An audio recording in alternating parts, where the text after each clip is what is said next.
দর্শক, আজকে এমন একটি জায়গার সামনে আপনাদেরকে নিয়ে আসছি, সেটি আপনারা দেখতে পাচ্ছেন প্রায় 200 বছরের পুরনো, যেখানে মানুষের কোনো সমাগম নেই এবং এই জায়গাটির মধ্যে কোনো মানুষের যাতায়াত নেই অনেক দিন যাবত। এটাকে অনেকে প্রেতাত্মার জায়গা বলেও চিনে। তবে আসুন, আমাদের মধ্যে কোনো ভয় নাই, কোনো ভয়ভীতি নাই। আজকে আমি আছি আপনাদের সাথে, দেখাবো আপনাদেরকে এই মনোরম পরিবেশটা। চলুন আমার সাথে। এই যে দেখতে পাচ্ছেন এখানে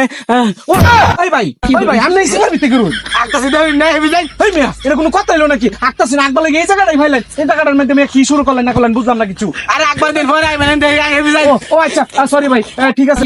তো ভাই আপনার হাঁকা কি অনেক শেষ হয়েছে না? দুই কুতুন দেখার দিন ও না জালাই ভাই কেমন হেবি জানেন। আচ্ছা ঠিক আছে ভাই, ঠিক আছে। এই দর্শক, আপনারা মনে কিছু নিবেন না, আমরা আসলে একটু সিরিয়াস জায়গার মধ্যে ঢুকে গেছিলাম। তবে আমরা অন্য পাশটা দেখাই। আসেন আসেন, আমাদের সাথে আসেন আসেন। এই যে আমরা এই পাশটা একটু দেখি। ভুলক্রমে ওই জায়গায় চলে গেছিলাম, আল্লাহ বাঁচাইছে। বেটা জাঙ্গর দৌড়া মুহের মধ্যে বউ মিল্লা দিছে না, এটাই বেশি।